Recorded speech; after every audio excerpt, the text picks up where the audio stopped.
ಯದಾ ಯದಾ ಹಿ ಧರ್ಮಸ್ಯ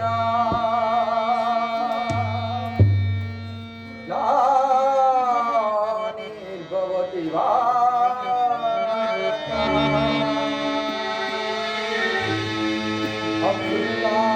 ಅಭ್ಯುತ್ಥಾನಮಧರ್ಮಸ್ಯ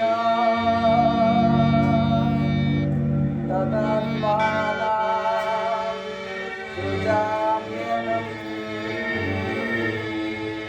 ಪರಿತ್ರಾಣಾಯ ಸಾಧೂನಾಂ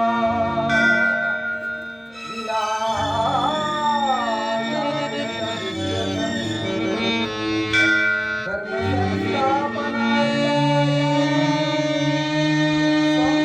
ಸಂಭವಾಮಿ ಯುಗೆ ಯುಗೆ.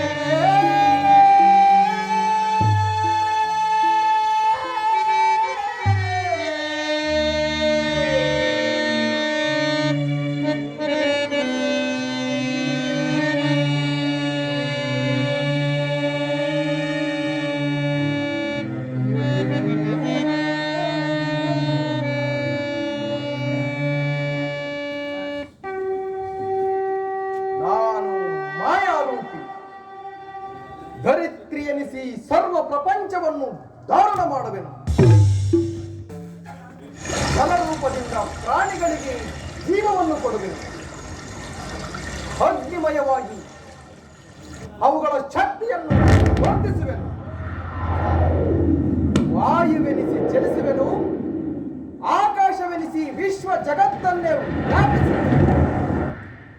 ಮನೋ ಬುದ್ಧಿ ಅಹಂಕಾರಗಳೆಂಬ ತ್ರಿಗುಣಾತ್ಮಕ ರೂಪದಿಂದ ಮಾನವನ ಪ್ರಜ್ಞೆಯನ್ನು ಜಾಗೃತಗೊಳಿಸಿ ಆತ್ಮ ವಿಕಾಸದ ರಾಜಪಥದಲ್ಲಿ ನಡೆಸುವೆನು.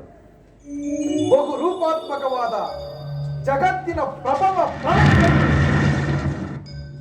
ಉದಯ ವಿನಾಶ ನಾನೇ ಕಾರಣನು.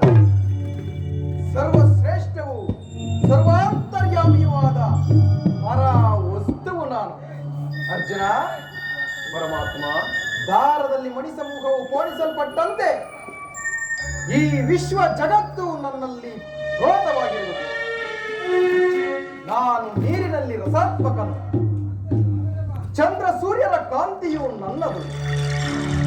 ವೇದಗಳಲ್ಲಿನ ಓಂಕಾರವು ನಾನು. ಮನುಷ್ಯರಲ್ಲಿನ ಪೌರುಷವು ನನ್ನದು. ಸಮಸ್ತ ಭೂತಗಳ ಆದಿ ಕಾರಣನು ನಾನು. ನಾನು ದೇವತೆಗಳಲ್ಲಿ ಇಂದ್ರನು, ವೇದಗಳಲ್ಲಿ ಸಾಮವು, ಪರ್ವತಗಳಲ್ಲಿ ಮೇರುವು, ರುದ್ರರಲ್ಲಿ ಶಂಕರನು, ಋಷಿಗಳಲ್ಲಿ ಮೃಗುವೂ ಆಗಿರುವೆನು. ನನ್ನ ಅವತಾರಗಳು ಅಗಣ್ಯ, ಅನಂತ, ಅಬೋಧ. ಅದರಲ್ಲಿ ಒಂದು ಅಲ್ಪಾಂಶದಿಂದ ಈ ಜಗತ್ತಿನಲ್ಲಿ ಸೃಷ್ಟಿ, ಸ್ಥಿತಿ, ಲಯ, ಪ್ರಳಯಗಳು ನಡೆಯುವ ಪಾರ್ಥ. ಪರಮಾತ್ಮ, ನಿನ್ನ ನುಡಿಯಿಂದ ನನ್ನ ಮೋಹವು ನಾಶವಾಯಿತು. ಹೃದಯದ ಅಂಧಕಾರವು. ಪರಮಾತ್ಮ, ನಿನ್ನ ವಿಶ್ವರೂಪವನ್ನು ತೋರಿಸಿ ನನ್ನನ್ನು ಕೃತಾರ್ಥನಾಗಿ ಮಾಡು ದೇವ. ತಥಾಸ್ತು ಪಾರ್ಥ. ನನ್ನ ಸಂಹಾರ ಮೂರ್ತಿಯ ದರ್ಶನವನ್ನು ಮಾಡು. ಕರಾಳ ಕಾಲ ಸ್ವರೂಪನು ನಾನು. ಈ ಕುರುಕ್ಷೇತ್ರದಲ್ಲಿ ಸಮ್ಮಿಳಿತರಾಗಿರುವ ಸಮಸ್ತ ಯೋಧರನ್ನು ಒಂದೇ ಬಾರಿ ಆಪೋಷಣೆ ಮಾಡಿ ನನ್ನ ಉದರದಲ್ಲಿ ಧರಿಸಿಕೊಳ್ಳುವೆನು.